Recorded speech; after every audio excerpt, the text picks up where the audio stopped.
nama saya Siti Komalasari. Teman-teman lebih sering memanggil saya Bu Sari. Saya bergabung di SD Islam Ramah sejak tahun 2011, di mana tahun tersebut merupakan tahun berdirinya SD Islam Ramah Anak.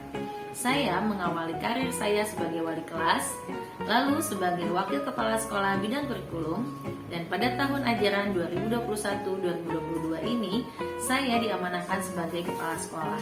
Dan tahun ini merupakan tahun kedua saya sebagai kepala sekolah. Bapak Ibu pengawas, izinkan pada kesempatan kali ini dalam rangka penilaian kinerja kepala sekolah tahun 2022, saya akan mempresentasikan tentang pembelajaran berdiferensiasi dan implementasi kurikulum merdeka yang kami selenggarakan di SD Islam Ramah Anak.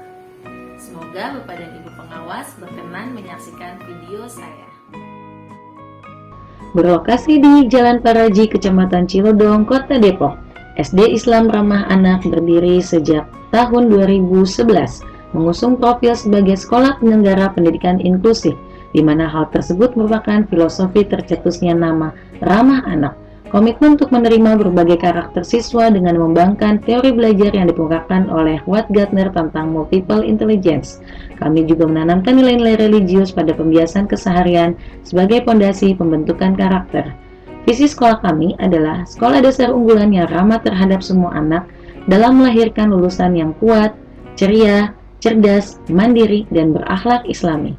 Berdasarkan profil dan visi sekolah kami, maka penerapan pembelajaran berdiferensiasi menjadi suatu hal yang mutlak terlaksana guna menghadirkan pembelajaran yang berpusat pada anak.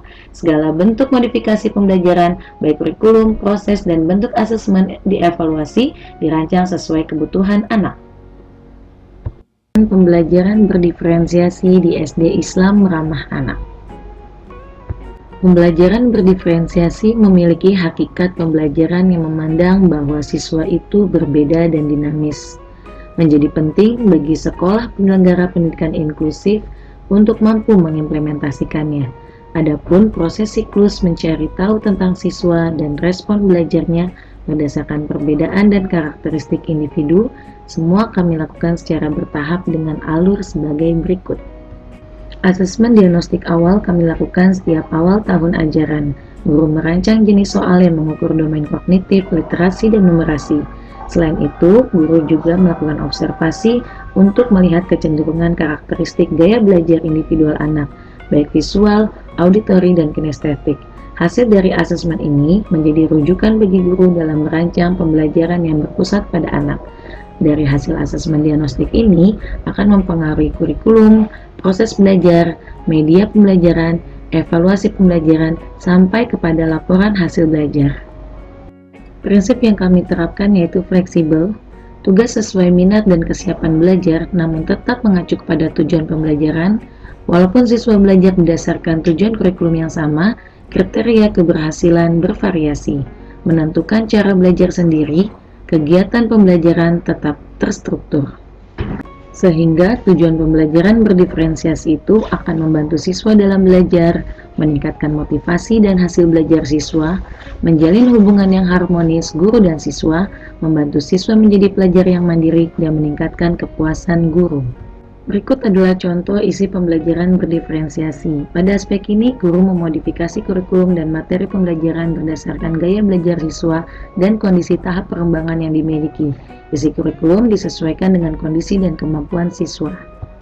Contoh dari proses pembelajaran, di mana siswa mampu mengolah ide dan informasi sesuai dengan kemampuannya sendiri. Produk yang dihasilkan sesuai dengan gaya belajar dan kemampuan siswa masing-masing. Begitu juga dengan hasil diskusi dan juga lingkungan belajar di mana siswa bekerja dan merasa dalam pembelajaran. Menurut saya, pendidikan yang memerdekakan haruslah membuat anak aman dan bahagia. Menurut Ki Hajar Dewantara, pendidikan adalah tuntunan di dalam hidup tumbuhnya anak-anak. Adapun tujuannya adalah menuntun segala kekuatan kodrat yang ada pada anak-anak itu, agar mereka sebagai manusia dan anggota masyarakat dapatlah mencapai keselamatan dan kebahagiaan setinggi-tingginya. Anak hidup dan tumbuh sesuai dengan kodratnya sendiri. Pendidikan hanya berperan untuk merawat dan menuntun tumbuhnya kodrat tersebut. Didiklah anak sesuai zamannya dan sesuai tahap perkembangannya, sehingga pembelajaran akan menciptakan rasa kenyamanan. Sejatinya pendidikan itu hanya bisa menuntun, namun faedahnya bagi hidup tumbuhnya anak sangatlah besar. Pahami kebutuhan anak akan melahirkan pembelajaran yang berpusat pada anak.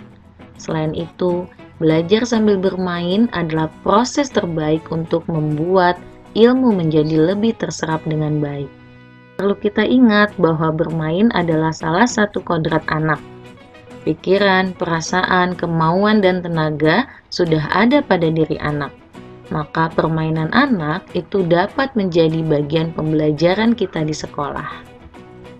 Dan guru-guru yang unggul merupakan pelajar sepanjang hayat yang memiliki kompetensi global dan berperilaku sesuai dengan nilai-nilai Pancasila, sehingga mampu menerapkan profil pelajar Pancasila yang kreatif dan juga inovatif.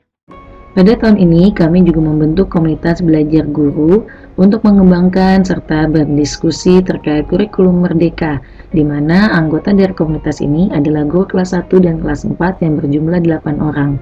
Komunitas ini dilaksanakan setiap pekannya di hari Rabu. Dalam rangka meningkatkan kompetensi bagi guru, kami memfasilitasi guru-guru untuk terus mengakses platform Merdeka Mengajar agar menambah kompetensinya dalam mengikuti webinar serta membagikan praktik baik yang sudah kami lakukan di sekolah. Supervisi untuk melihat kinerja guru juga dilaksanakan setiap semesternya. Setiap 2 pekan, koordinator level 1-6 mengadakan pertemuan evaluasi bersama kepala sekolah dan jajaran pemangku kebijakan di struktur yayasan.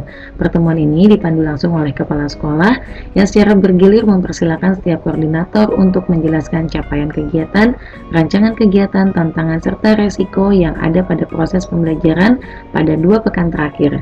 Ini merupakan salah satu contoh dari Project Monitor Office atau PMO yang merupakan sebuah refleksi aksi nyata dari penerapan pembelajaran berdiferensiasi pada satuan pendidikan kami. Aksi nyata selanjutnya berkaitan dengan pembelajaran berdiferensi secara pribadi pernah saya kemukakan pada kegiatan Direktorat Sekolah Dasar di mana saya membuat artikel atau proyek yang berkaitan dengan pengalaman saya sebagai guru dalam menerapkan pembelajaran berdiferensiasi. Alhamdulillah, pada tahun ini saya berkesempatan sebagai pengajar praktik angkatan 6 guru penggerak. Nah, di mana praktik baik yang saya telah terapkan di SD Islam Ramanak akan saya bagikan kepada 6 CGP di bawah bimbingan saya.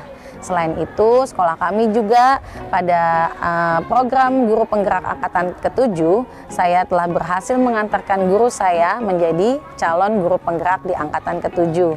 Semoga praktik baik yang ada di SD Islam Ramanak ini bisa bermanfaat untuk pendidikan di Indonesia dan bisa bermanfaat juga. Akhir video ini saya akan membacakan sebuah puisi sebagai refleksi saya tentang merdeka belajar.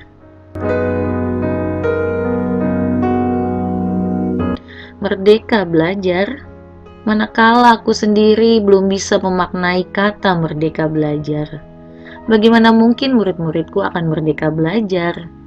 Aku tahu selama ini kalian mengeluh, karena tugas dariku begitu banyak. Mencatat materi hingga akhir jam pembelajaran, mendengarkanku berceramah dari awal hingga akhir, meninggalkan kalian di kelas dengan lembar kerja yang harus kalian kerjakan tanpa syarat. Janganlah risau anak-anakku, kini gurumu akan melakukan perubahan besar. Kalian yang belajar dengan visual, audio, dan kinestetik akan kulayani dengan baik. Kita akan mendesain kelas menjadi menyenangkan. Kita merdeka menentukan di mana akan belajar. Kita merdeka dalam bercerita tentang masa depan. Kita merdeka dalam menaruh harapan pada pohon cita-cita. Kita merdeka untuk bahagia saat belajar. Kini aku menghamba padamu. Kenyamanan, keamanan, keceriaan, dan kebahagiaanmu lah yang menjadi tujuanku. Dengan ridho dari Tuhan yang Maha Kuasa, wajah-wajah kalian akan selalu aku hadirkan dalam sepertiga malamku.